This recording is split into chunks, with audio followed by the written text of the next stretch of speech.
tardes, bienvenidos, bienvenidas. Gracias por estar aquí otro martes. Hoy tenemos una sesión especial, como ya os había dicho por redes, pero bueno, para si alguien no estaba atento.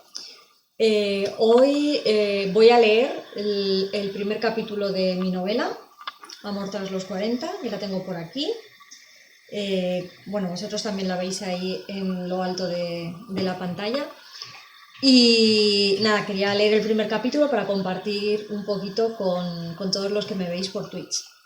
Y como está siendo una semana muy intensa, después haré un resumen, si se puede resumir de alguna forma, del Congreso Roma-Valencia Romántica que he estado este fin de semana, que ha sido, la verdad que ha sido sensacional. He conocido un montón de gente nueva, charlas interesantes, libros, autoras, bookstagrammers, de todo lo que podáis imaginar y más estaba allí. Así que luego pensaba contaros un poquito sobre esto. Hola Mireia, bienvenida. Luego pensaba contaros un poquito sobre todo esto del congreso y demás. Entonces voy a dividir esto más o menos en esas dos partes. En la primera parte voy a leer el libro y mientras lo lea, como no voy a estar mirando la pantalla, todos los que me vayáis saludando, escribiendo y demás, no lo voy a ver en el momento, pero si queréis dejar algún comentario de alguna frase que escuchéis que en el momento os guste o alguna duda que os surja o algo que os resulte curioso a medida que voy haciendo la lectura, me lo escribís y yo cuando termine leo lo que os ha parecido, ¿vale? Os voy a leer el primer capítulo, que no son demasiadas páginas, son 10 páginas y está dividido en 3 escenas, ¿vale? Entonces hay una pequeña pausa entre escena y escena, pero lo que es la lectura de vuestros comentarios la veré al final. Pero de verdad que si comentáis, por mí encantada, porque así voy viendo qué os va pareciendo y qué os va moviendo a tiempo real. Esto es un experimento que no he hecho nunca. Bueno, lo hice cuando os leí el relato que resultó ganador del certamen de relatos cortos y bueno, me gustó y creo que os gustó, me gustó la experiencia, quiero decir. Pues voy allá, ¿vale? Voy a empezar. Capítulo 1. El aeropuerto. No lloré al cerrar la puerta de mi casa en Londres por última vez. Conseguí contener el llanto durante las horas de espera en el aeropuerto, paseando entre las tiendas de Gatwick de la mano de Claudia, mi hija de 6 años. Tampoco dejé escapar ni una lágrima cuando embarcamos en el avión con destino a Alicante, ni al mirar absorta por la ventanilla mientras la pequeña roncaba con su amiga. Para ella era más fácil. No entendía la magnitud del cambio. No es que me arrepintiera, en absoluto. Yo misma había provocado que mi etapa en Londres y mi matrimonio acabaran a la par. Una cosa debía ir de la mano de la otra. Sin embargo, conforme se hacía real, me producía sensación de vértigo. No sabía cómo reconstruir mi vida, ni si sería capaz de hacerlo por mí misma. Y ese se convirtió en mi empeño: coger las riendas para ser feliz sin la ayuda de nadie. Para empezar, necesitaría pasar unos días en casa de mi hermana, pero sería solo algo temporal. ¿Cuánto podría tardar en encontrar un piso para nosotras? Estaba segura de que no demasiado, y no quería abusar de la hospitalidad de Elena. Una ridícula melodía anunció el aterrizaje, a pesar de ser más de la 1 de la madrugada. Claudia despertó confundida. ¿Hemos llegado ya, mamá? Me levanté del asiento y traté de alcanzar, no sin dificultad debido a mi estatura, las pertenencias que había depositado en el compartimento superior del avión mientras los asistentes de vuelo preparaban la salida. Le pasé a Claudia los guantes, el gorro y el cuello de lana para que se los colocara antes de salir, y agarré los míos y los abrigos. «Bye, thank you», dijo la pequeña a la azafata al cruzar la puerta. Recorrimos el pasillo aséptico, desierto a esas horas de la madrugada, hasta llegar a la terminal. Un policía nos atendió en el control de frontera, donde presenté los documentos de identidad. Solo faltaba esperar el equipaje. Claudia parecía haberse espabilado. Contemplé la cinta transportadora hasta que apareció mi enorme maleta verde seguida de la suya, con rayas de abeja. Logré sacarla de mi hija, pero la mía pesaba tanto y tenía las manos tan ocupadas con la ropa que no nos habíamos puesto que volvió a caer sobre la cinta. La ayudó. Un señor se acercó y trató de tirar de ella. Me volví con brusquedad. Por su culpa se nos había escapado a los dos y me tocaba esperar a que la cinta diera otra vuelta completa. No, gracias, respondí airada. Puedo apañármela sola. El hombre sacó una bolsa de cuero marrón y desapareció al mismo tiempo que retornaba a mi equipaje. En el segundo intento me desocupé las manos y tiré con fuerza. Me alcé triunfante, sin que hubiera nadie para contemplar mi proeza, y recogí todo lo que había desperdigado por el suelo. La niña tiró de su abeja rodante agarrada de mi mano. Con la otra arrastré las escasas pertenencias que me acompañarían en mi nueva etapa. Parece contradictorio decir que la maleta era enorme y las pertenencias escasas, pero quien se ha mudado entiende que se debe renunciar a muchos objetos materiales para que lo imprescindible quepa en ese reducido espacio. A pesar de lo que pesaba aquella maldita caja sobre ruedas, poca gente habría sido capaz de meter casi todas sus cosas ahí. Había mandado algunos paquetes por mensajería unos días antes a casa de mi hermana, como los juguetes y los libros de Claudia. No hubiera podido arrastrar tantos kilos por medio Londres y 2 aeropuertos. Mis objetos más preciados, el resumen de nuestra vida en los últimos 6 años, se reducía a unas pocas cajas y 2 maletas. Me saqué el cuello de lana y me lo colgué del brazo. Siempre olvidaba que la temperatura del interior del aeropuerto no tenía nada que ver con la de Londres. Las botas de borreguillo me daban calor y notaba los calcetines sudados del viaje. Si me hubiera acordado de dejar a mano otro calzado para viajar. La cara de Claudia estaba enrojecida, pero mi niña no solía quejarse por los cambios de temperatura. En realidad, tenía mucho aguante. Menuda campeona. Busqué con ansia el cartel que indicaba la salida y, cargada con los bártulos, me dirigí hacia allí. En la zona de llegadas tan solo había una decena de familiares que esperaba a los recién aterrizados. Poca gente viajaba un 6 de enero. En cambio, a mí me había parecido la fecha más propicia para hacer borrón y cuenta nueva. Entre las cabezas distinguí con facilidad a Elena, con su cabello corto, pelirrojo y la mecha del flequillo tapándole el ojo izquierdo. ¿Quién hubiera dicho que éramos hermanas? No nos parecíamos en nada. Su rostro, triangular y anguloso, el mío, ovalado y de facciones suaves. De pequeña siempre se metía con mi nariz carnosa. Sin embargo, en aquellos ojos me podía reconocer a mí misma. Su sonrisa cálida fue el detonante. No pude más. El esfuerzo por contener las lágrimas me pareció titánico. Mis ojos se inundaron y eché a correr. Dejé atrás la maleta y abracé a mi hermana pequeña como a un salvavidas en medio del océano. No fue un llanto sosegado y contenido, más bien al contrario. Probablemente la gente del aeropuerto nos miraba, no lo sé. Mi cabeza estaba hundida en el cuello de Elena, que me acariciaba el cabello para calmarme.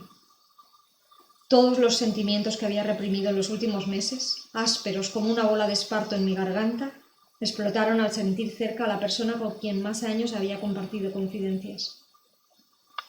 Tranquila, Irene, ya estás en casa.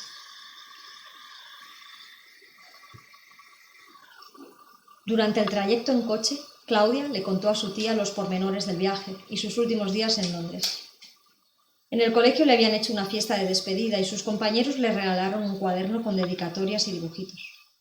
Me preocupaba que no tuviera ganas de dormir cuando llegáramos, porque me sentía como si un elefante hubiera caminado por encima de mí durante horas. Necesitaba una cama con la misma urgencia con la que un pez necesita el agua. Siempre que cogía un avión me ponía nerviosa. La sensación no había disminuido a pesar de la costumbre. Me daba miedo olvidar algún documento importante o básicos como el cepillo de dientes o la ropa interior. Menuda tontería, como si no pudiera comprar cualquier cosa en el destino. Asier siempre se reía de mí por esa tensión innecesaria y tenía razón. Pero en esa coyuntura, el pánico de dejarme algo imprescindible se había multiplicado por 1000. En cuanto la puerta de la casa se cerró, me quité las botas y los calcetines húmedos. A pesar de ser pleno invierno, el clima mediterráneo era mucho más cálido de lo que recordaba, así que empecé a desembarazarme de prendas. Preparé a Claudia tan pronto como pude para meterla en la cama y me senté en el salón con Elena. «Te he preparado una infusión para que entres en calor». Sonreí para mis adentros y acepté la taza. Me vendría bien para relajarme antes de dormir. Suspiré. Me habría encantado contarle a mi hermana lo ocurrido las últimas semanas. Sacarlo afuera, pero no sabía por dónde empezar. Tampoco me quedaban fuerzas. Lo que tengas que contarme puede esperar hasta mañana, dijo Elena como si me leyera la mente. Ya estás en casa. Era la segunda ocasión que me lo decía esa noche. Me incomodó. Estaremos poco tiempo, Elena. No queremos ser una molestia. No hay prisa. Elena siempre actuaba con honestidad, aunque tuviera que decirte algo odioso. Pero eso no quitaba que yo necesitara protestar. Esta semana aprovecharé para arreglar los papeles del cole de Claudia. ¿A cuál va a ir? Al mismo que nosotras cuando éramos niños. Aprecié la sonrisa nostálgica en su rostro. Aprobaba mi decisión. Está aquí al lado. ¿Por qué no te empadronas en mi casa para solicitar la inscripción ya? Prefiero hacerlo bien desde el principio. Tampoco creo que tarde tanto en encontrar una casa de alquiler para las dos. Me basta con algo pequeño por esta zona. Di un trago largo a la infusión y subí los pies descalzos al sofá.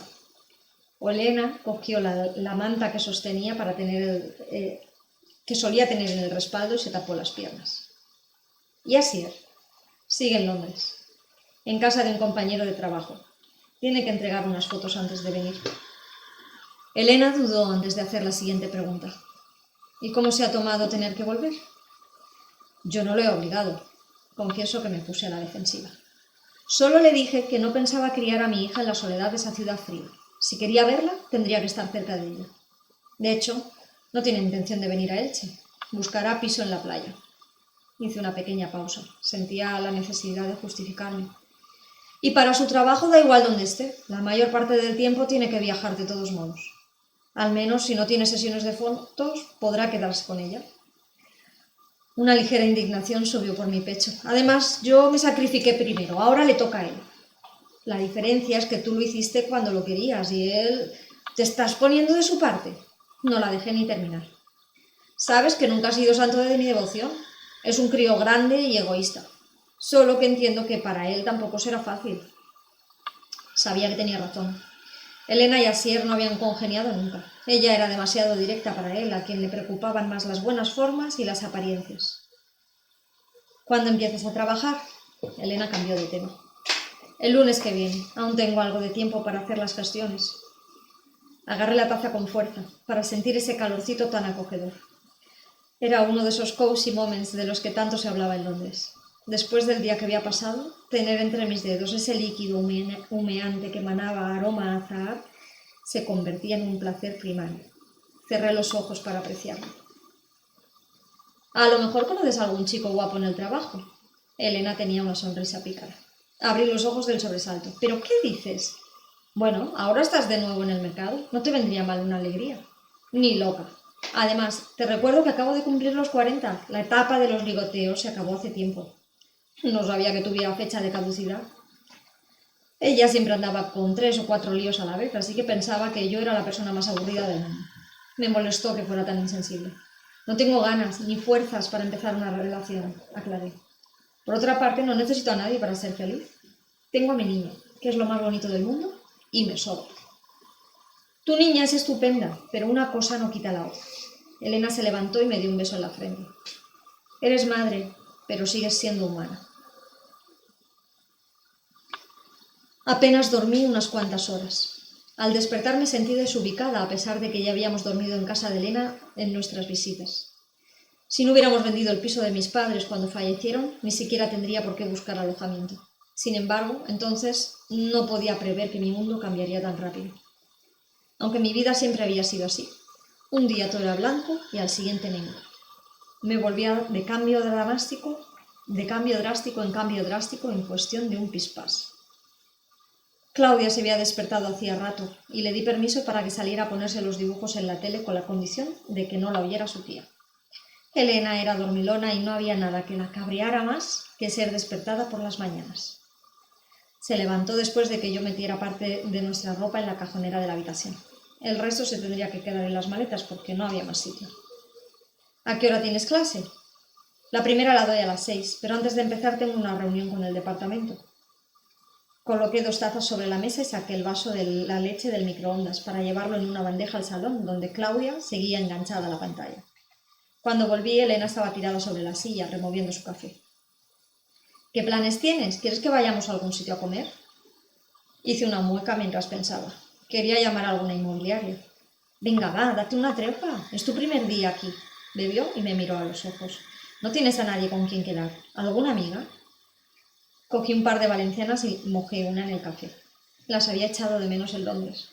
No es que allí no hubiera dulces ni pasteles, solo que no sabían igual. Esas magdalenas sabían a infancia. Mi madre las compraba en la panadería de la esquina y era nuestro desayuno favorito.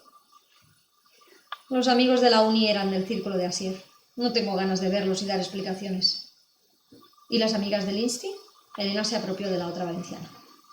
Sabes que no soy muy de tener amigas, dije con los carrillos llenos.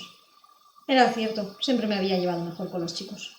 He perdido el contacto con casi todo el mundo. Úrsula es la única a la que escribo de vez en cuando, pero siempre está liada con las 3 criaturas. Tendrás que hacer nuevos amigos. Claro, ponlo en mi lista de tareas. Y hasta aquí. Hasta aquí esta lectura. Bueno, bienvenidos a todos los que se habéis ido incorporando. Veo que hay más gente por aquí. Veo que ha venido Sir Magnolo. Ha venido Patricia. ¿Te gusta como leo? Gracias, gracias. Son años de práctica, gracias al teatro, como os he contado algunas veces, que, bueno, he hecho teatro muchos años y, bueno, eso me ha dado ciertas tablas a la hora de hablar en público, de leer en voz alta. Vamos, una actividad que yo creo que es muy recomendable. Si queréis comentar algo, comentarlo ahora mientras me bebo un sorbito de té, y si no, pasamos a la segunda parte de la sesión de hoy, en la que os voy a hablar sobre el Congreso de Valencia Romántica en el que estuve este fin de semana.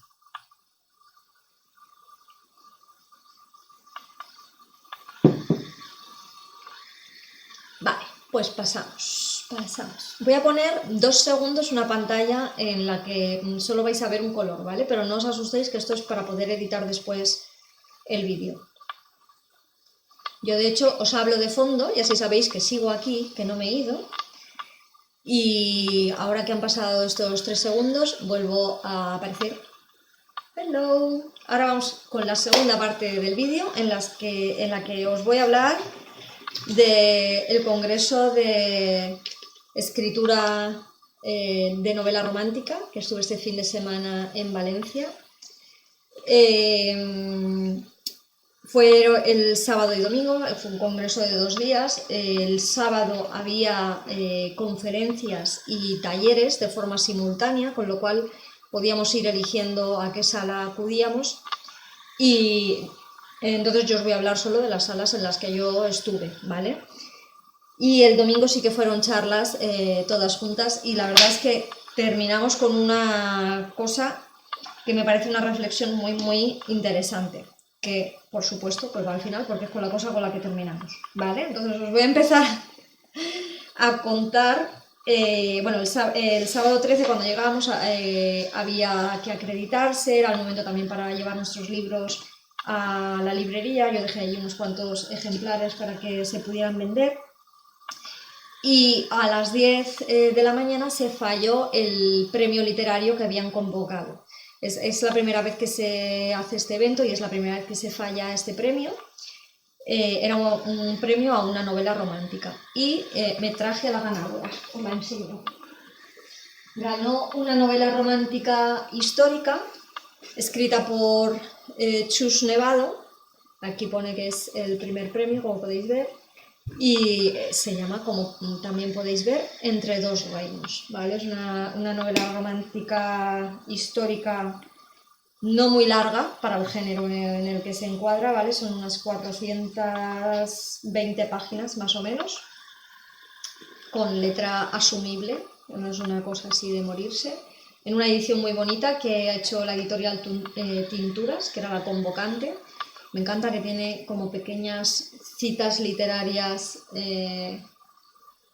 como pequeñas frases hechas populares al empezar cada capítulo. Así que, nada, este es el ganador del premio, que fue con lo que se inauguró el congreso, con lo cual empezaron ahí por todo lo alto. Y la primera charla fue una charla bomba, como digo yo. Fue una charla que creo que fue todo un acierto empezar con ella. Se llamaba el éxito de la autopublicación, claves para vender. Ahí teníamos a 4 grandes de la autopublicación, que eran Adriana Rubens, Kate Dannon, Olga Salar y Patricia Bonet, y moderaba la sala Tessa C. Martín. Son todas autoras que si vais a Amazon vais a encontrar sus libros, porque son autopublicadas. Entonces hablaron de ellas, de las 4 que charlaban, ¿vale? Sin contar a la moderadora. 3 de ellas vivían de escribir y una de ellas se lo estaba pensando. Estaba pensando si abandonaba su trabajo o no para hacerlo. Lo cual ya os puede dar un indicador, primero, de lo importantes que son estas escritoras, de la cantidad de libros que venden y de todo lo que saben sobre el negocio de la autopublicación. Fue muy llamativo y me adelanto porque luego en otra charla se hizo referencia a ellas desde el punto de vista de escritoras de editorial que no vivían de escribir. Con lo cual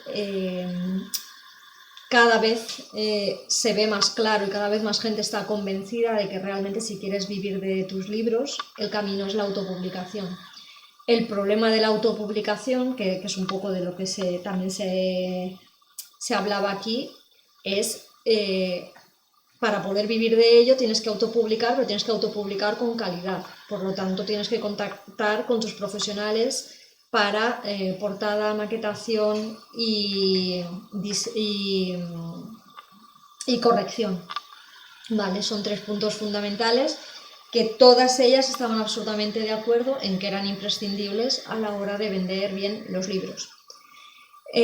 Mención especial, la superproductividad y eficiencia de Adriana Rubens, no sé si la conocéis, es autora de Puerta con Puerta. Voy a ver si os lo pongo en el Chrome y así, aparte de ver mi cara todo el rato, pues veis a otra gente.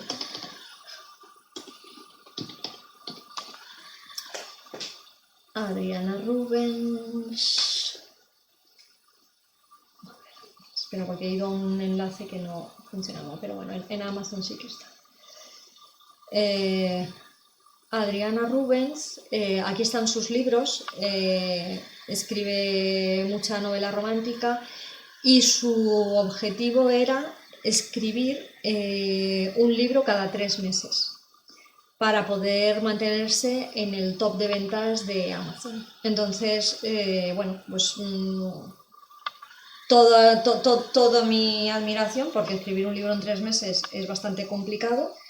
Luego, obviamente, supongo que las fases de postproducción van aparte, pero bueno, eso significa que si durante 3 meses lo escribe y durante 3 meses están en manos del resto de profesionales, cada 4 meses aproximadamente, unas 3 veces al año, saca libro nuevo.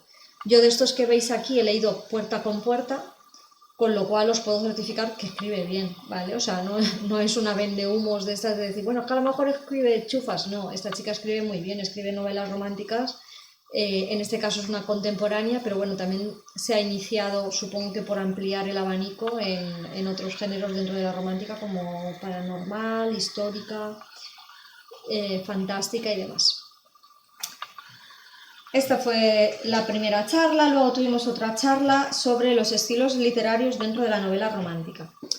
Esta charla en realidad no fue de estilos literarios en la novela romántica, si os soy sincera.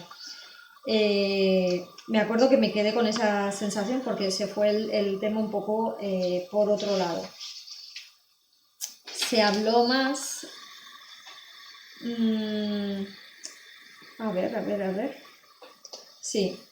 Bueno, en esta charla, nos lo he dicho, estuvieron Lola Penieva, Juani Hernández, Anabel García y Yolanda Quiralte, además de Vanessa González, que era la moderadora, ¿vale? Tienen estilos muy diferenciados, desde la histórica hasta la comedia romántica y, bueno, la comedia más salvaje, por decirlo de alguna forma, o más humorística de ellas, que es Yolanda Quiralte.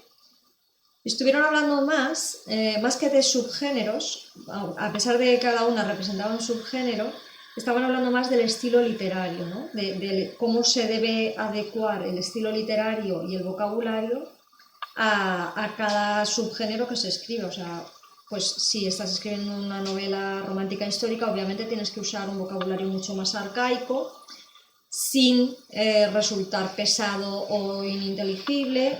Si estás escribiendo algo contemporáneo, pues un vocabulario más moderno. Y ahí también incluso puedes elegir dentro de un vocabulario más formal o más gamberro, más de diferentes formas. Entonces, el debate fue más por ese punto. Luego vino una charla sobre las portadas, cómo hacer una portada de éxito, y invitaron a Mónica Galard y Eva Olaya. Mónica Galard es una ilustradora que trabaja de forma independiente y sobre todo trabaja para autores autopublicados, mientras que Eva Olaya es editora, tiene la editorial, es de la editorial Versátil, y es maquetadora dentro de la propia editorial. Entonces fue muy interesante porque tenían dos perfiles diferentes, incluso dos personalidades muy diferentes, y bueno, fue interesante escucharlas.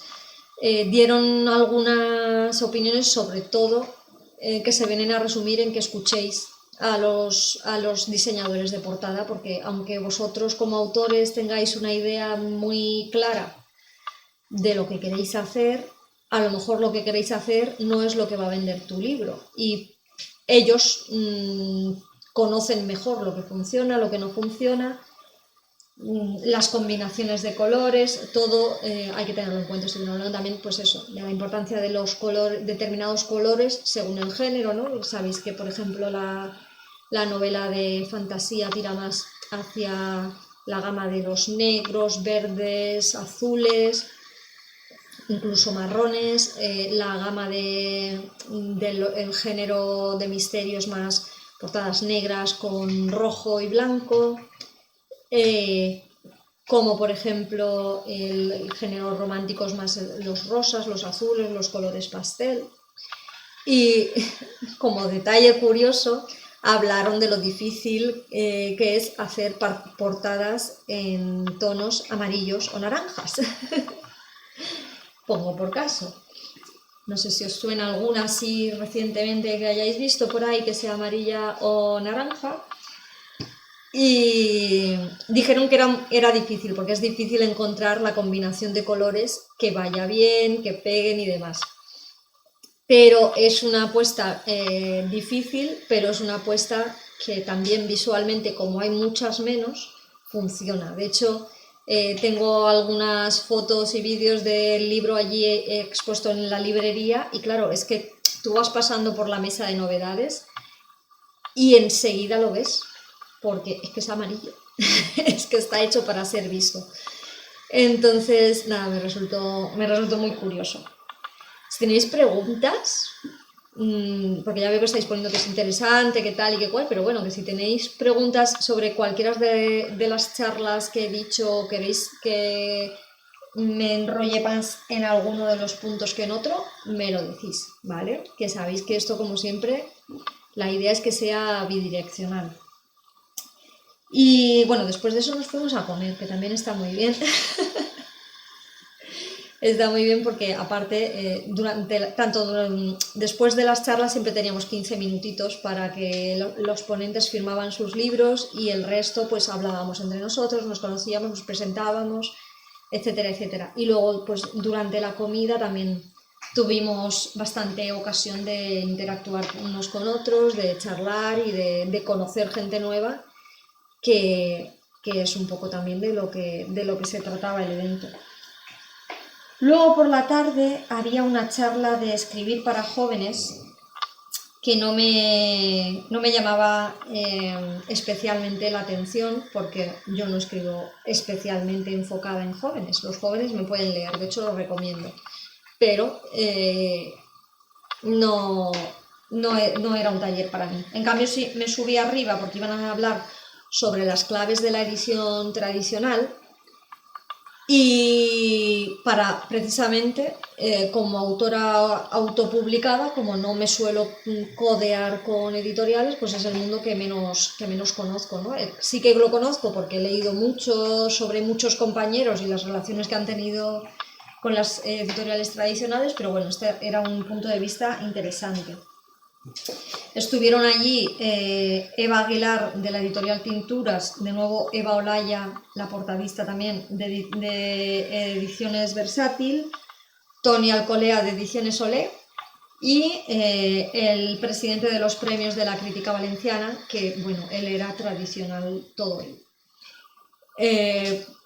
Lo digo porque no entendía muy bien el mundo de la autopublicación en algunas referencias que hizo y generó ahí un poco de inquietud en la sala. Pero bueno, los tres editores que hablaron sí que hablaron muy bien y de forma muy respetuosa también hacia la autopublicación.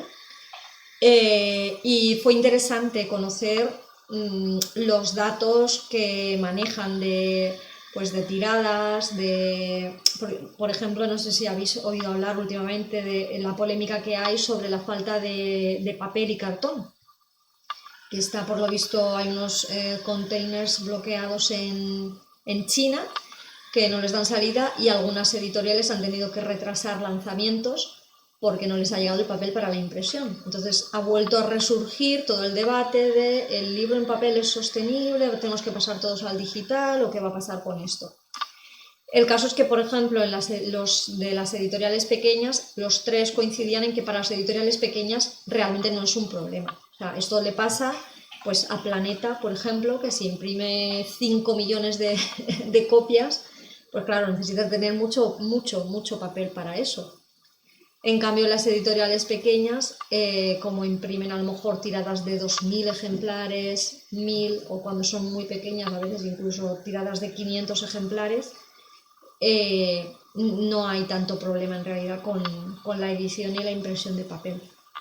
No sé si habíais oído algo sobre esta polémica del mundo del papel y de la diferencia tan grande que hay entre la cantidad de ejemplares que saca una editorial pequeña o modesta, porque tampoco es que sean editoriales minúsculas, pero la diferencia de ejemplares que sacan ellos con la diferencia que puede sacar un grupo como Planeta es bastante grande.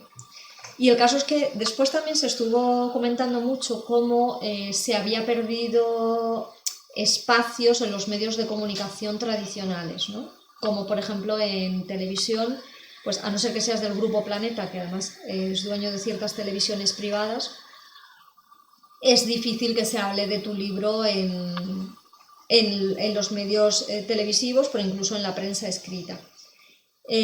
Pero bueno, estas tres editoriales pequeñas me llamó la atención lo clarísimo que lo tenían, que hoy en día la prensa tradicional no lo es todo, que eso abarca a una serie de gente, pero que hay mucha otra gente que se informa por otras vías y por otros canales, como pueden ser plataformas de streaming como Twitch, como pueden ser YouTube, Bookstagram, TikTok, es decir, que hay otros muchos canales para estar al día de las novedades editoriales que hay. Hay TikTokers que en 15 segundos te sacan un vídeo con 5 o 6 libros nuevos de cierta editorial o de cierto género, con lo cual es como que ha cambiado mucho el concepto de reseña.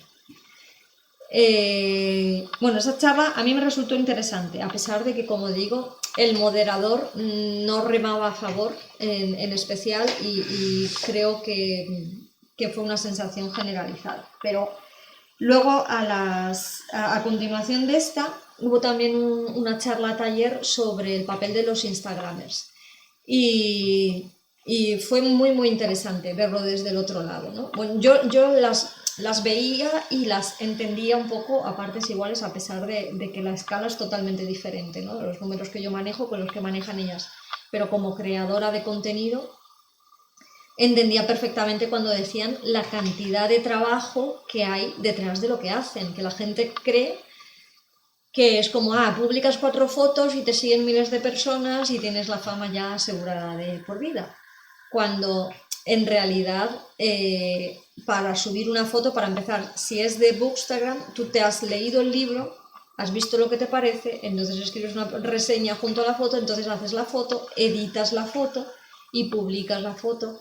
Luego tienes que comentar a todo el mundo que te ha comentado, etcétera, etcétera. Entonces, resulta curioso que, que mucha gente se crea que esto es así de fácil. Es una visión generalizada que se tiene, por ejemplo, también con los youtubers, que se creen que la gente que no, es que este es youtuber y claro, vive ahí de grabar 4 vídeos. Y es como, sí, pues grábalos tú, si tan fácil te parece, ponte, grábalos, intenta que te vean, porque no es grabarlos y ya está. Luego tienes que conseguir que la gente vaya a tu canal, a ver cómo te lo montas. Entonces, es cierto, Patricia, que sí, que es muchísimo curro, muchísimo trabajo que no se valora como es debido. Y nada, la verdad es que las chicas eran todas jovencísimas, lo cual me pareció muy, muy llamativo porque eran personas de, pues a lo mejor 21 años aproximadamente, 21, 22. Allí, bueno, había una que era Ana Dirtidraco, que sí que era una mujer de 50 años que empezó como bloguera y ha ido evolucionando a otras cosas, pero el resto eran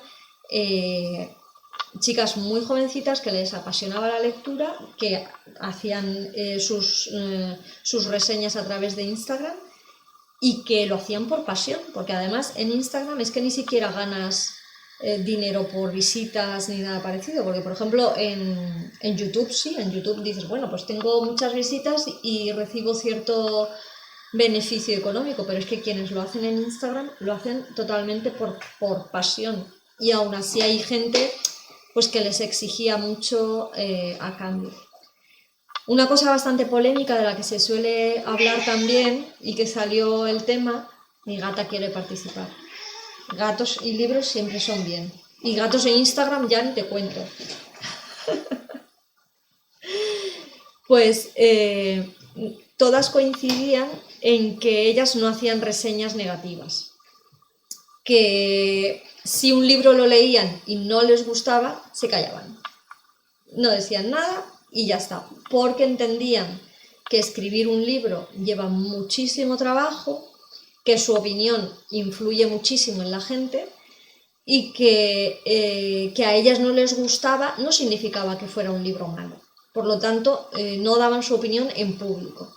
Algunas de ellas sí que decían que sí que contactaban con el autor y con mucha educación y demás, pues le expresaban, mira, no me ha gustado por esto o por esto otro o lo que sea, pero siempre de una forma razonada y sin hate de por medio, con lo cual me pareció que estaban todas, para lo jovencitas que son y para la cantidad de seguidores que tenían, que se te puede ir un poco la cabeza, me parecieron todas chicas súper sensatas. Después de esto, hubo una charla muy, muy chula también sobre los escenarios en la novela romántica. Y trajeron a Elena Montagut, Carla Crespo, Olivia Abdi, Tessa C. Martín y moderó Javier García. Fue una charla divertidísima, nos reímos mucho, yo creo que se notaba ya que era la última hora del día y estábamos todos ya un poco más por el cachondeo que por otra cosa.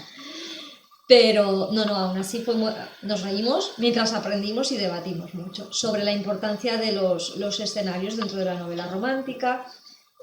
Hablaron sobre el proceso de documentación, no solamente cuando escribes novela romántica histórica, que puede parecer como la parte más obvia, en la que sí, por supuesto, te tienes que documentar, pero también, por ejemplo, pues si tú escribes una novela romántica ambientada en Nueva York, o si escribes una novela romántica en un pueblo rural en Escandinavia. Entonces, todo lo que tiene que ver con esas ambientaciones forman una parte muy importante de la novela. Y de hecho, todos coincidían también en que para que una novela romántica tenga cierta personalidad, es importante que el espacio, que el escenario y la ambientación esté bien reflejado.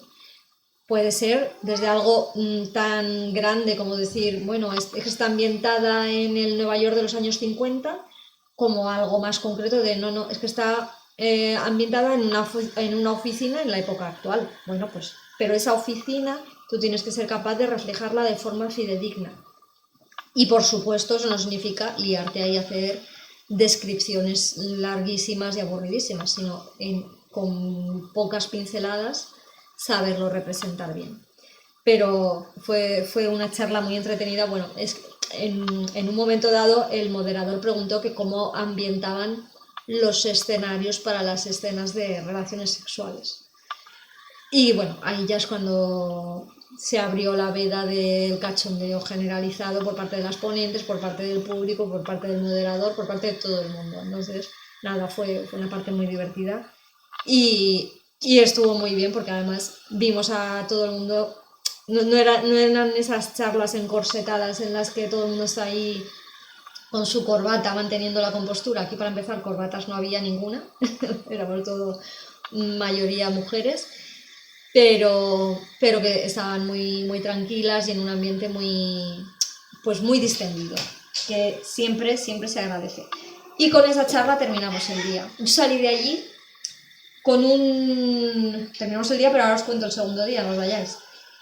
Pero salí de allí con un bullicio en mi cabeza, o sea, tenía la cabeza como súper agitada, procesando toda la información. No es que realmente a mí me dijeran algo que yo ya no supiera previamente o que no había oído, pero el hecho de ir hablando sobre ello y de removerlo, de ponerlo todo junto, de alguna manera creo que a nuestras mentes creativas como que nos sacude. Y tardé horrores en dormir esa noche.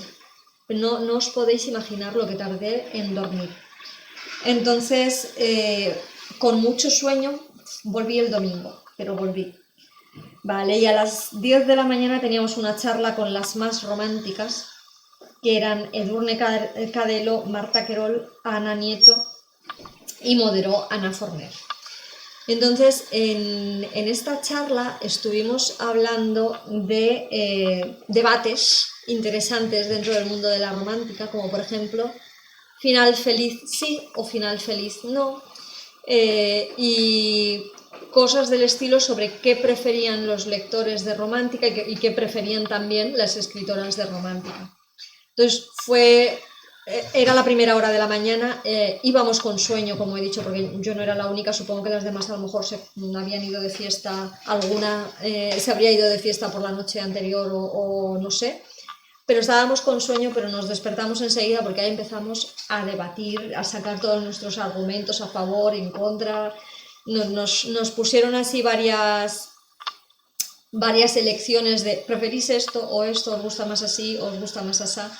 Entonces todo el mundo quiso participar y de nuevo igual con mucha participación por parte del público, con una charla muy distendida por parte de las autoras que estaban en el escenario, o sea que fenomenal, muy interesante. Luego una charla para mí muy interesante, porque además bueno, es algo que en algún momento me gustaría hacer, que es cómo ganar un premio literario. A ver, algo que me gustaría hacer o repetir, en cualquier caso. Y las ponentes eran Anabel Botella, Calista Sweet, Teresa Camisel y moderaba Chus Nevado, que era la ganadora del premio del concurso del congreso de este año, la que os he enseñado anteriormente el libro. Con lo cual todo tenía mucho sentido. En esta charla todas acumulaban un montón de premios literarios, o sea, tenían un currículum que yo sería incapaz de repetiros porque era increíble. Y era muy curioso porque en esta charla fue cuando hicieron alusión a las autopublicadas. Y precisamente estas autoras, que además habían ganado premios literarios cuantiosos, ¿vale? Premios de entre 1.000 y 6.000 euros, no es que hubieran ganado el Planeta, aunque por supuesto también se habló del Planeta, pero premios de entre 1.000 y 6.000 euros, varios de ellos por diferentes novelas, publicación de sus obras con editoriales desde la propia editorial Planeta, HQN, Versátil, Terciopelo, un montón de editoriales relacionadas con el mundo de la romántica. y decían que publicando con editorial no se puede vivir de la literatura. Con lo cual, ahí lo dejo como reflexión y que cada uno saque sus propias conclusiones. Pero vamos, las autopublicadas defendían que sí y las publicadas por editorial decían que no. ¿Cuál creo yo que es la diferencia o a qué creo que se debe? Porque estoy segura de que a nivel cantidad de libros, las que publican por editorial finalmente venden más libros que las que a nivel cantidad de libros venden más que aquellas que autopublican. Pero aquellas que autopublican se llevan muchísimo, pero muchísimo, muchísimo más beneficio de todo lo que venden. ¿Por qué entonces hay personas que siguen prefiriendo publicar con editorial? Porque tú te encargas solo de escribir. Para tener todo ese beneficio extra que tienen o que tenemos los autopublicados, te tienes que encargar y preocuparte, aunque lo encargues y lo delegues a otras personas, de todas las fases del proyecto de publicación. Porque al final las escritoras de editorial también defendían que ellas también se tenían que hacer marketing a sí mismas, porque... Uy, qué susto me ha dado el gato. Que ellas también se tenían que hacer... Ven, saluda. Que tú quieres salir, que yo lo sé. Dile hola. Ven, no te enganches. Miau. Mira mi gato. Y dile, hola. Hola. Me llamo Lucifer. Entonces, como decía, la diferencia, la cantidad de trabajo que pones en cada libro. O sea, en un caso solamente escribes y en otro escribes, editas, publicas, buscas corrector, buscas portadista, buscas maquetador, revisas todo el proceso una y otra vez tú, porque no es personas de la editorial que lo estén haciendo, con lo cual la visión es que el escritor autopublicado es, como tanto tiempo ha dicho Ana González Duque, un escritor emprendedor, es un empresario, es empresario de su propio proyecto editorial y como tal tiene que hacer muchas más funciones que solo escribir. Y ahí creo que va la pista para quien no lo tuviera muy claro todavía de cómo enfocarse. A continuación vino una charla que me pareció que la idea era muy buena y la ejecución a mí me resultó un poco extraña, ¿vale?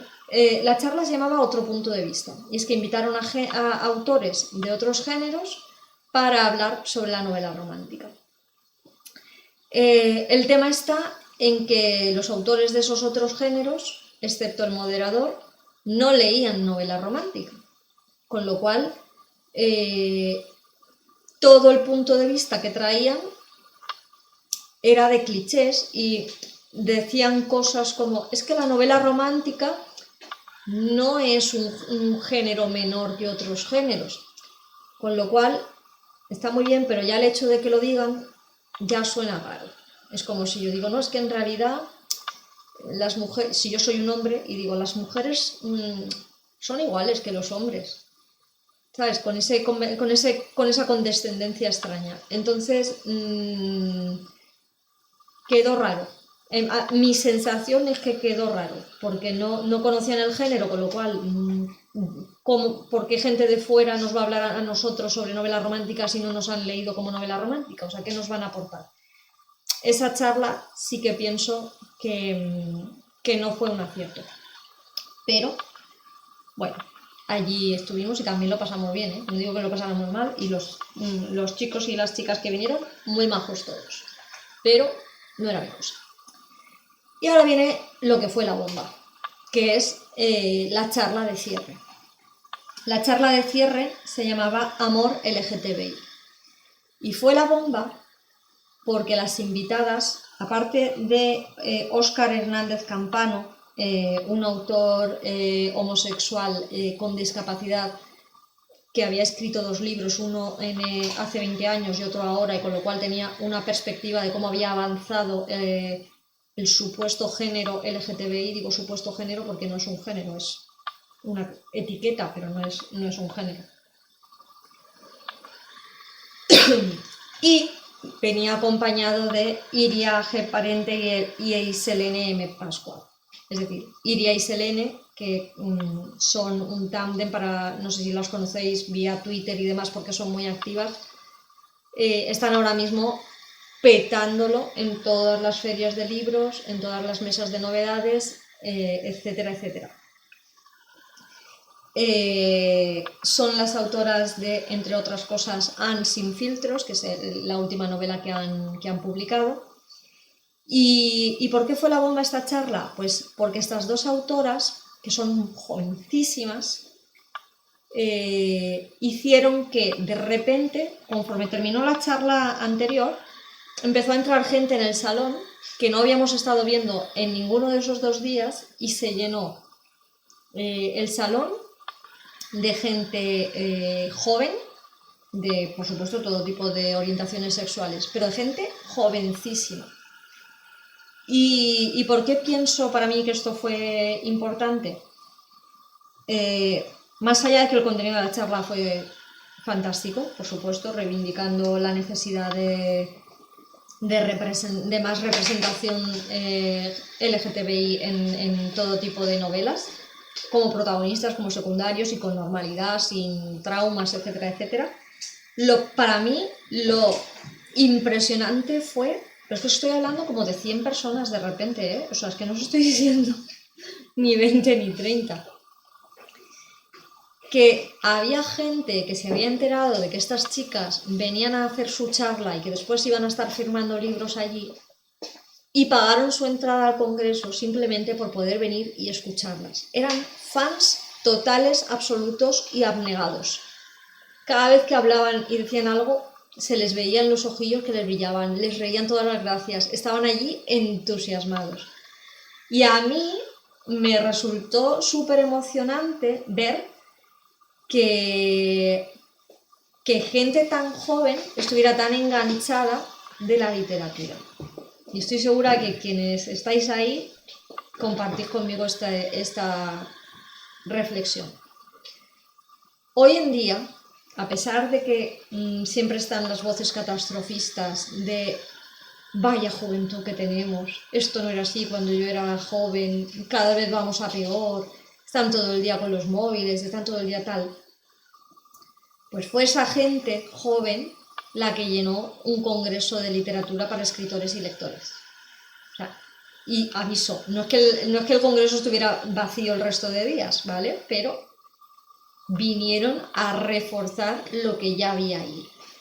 Y fueron, se les veía una pasión por sus autoras, que vamos, ya me gustaría a mí.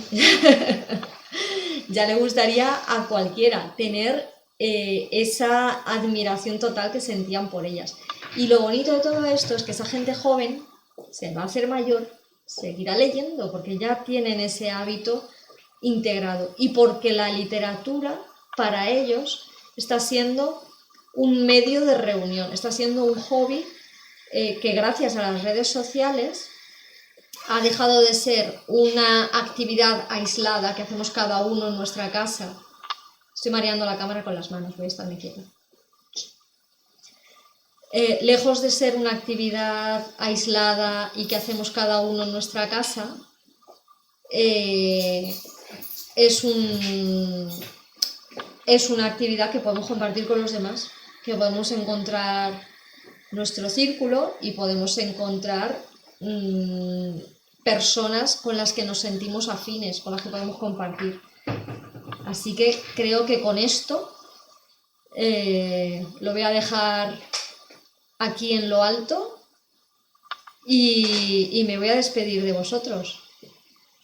Muchas gracias por haber compartido conmigo esta sesión, por haberos interesado por escuchar el primer capítulo de mi novela. Estoy súper contenta con todas las reseñas que está teniendo y con todo lo que me estáis haciendo llegar también por privado. Y bueno, Voy a ir ampliando también el calendario de actividades que tenía programadas.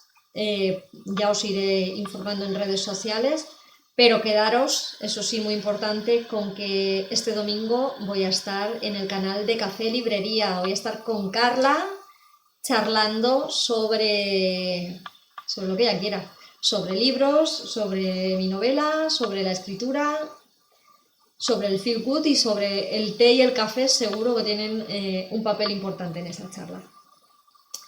Hora, pues yo diría que son las 11 de la mañana. Déjame ver. Es que he tenido últimamente tanto evento. A las 11, efectivamente. A las 11, con Café Librería, que supongo que ya la seguís, a las 11 de la mañana.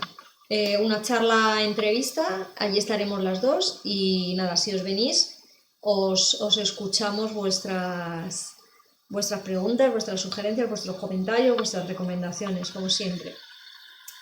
Ha estado súper guay, muchas gracias por leernos y compartir tu experiencia en el congreso. Ojalá hubiera podido ir. Ay, te quedaba cerquita, Ana, a ver si para el año que viene. Que vaya súper guay la charla. Gracias.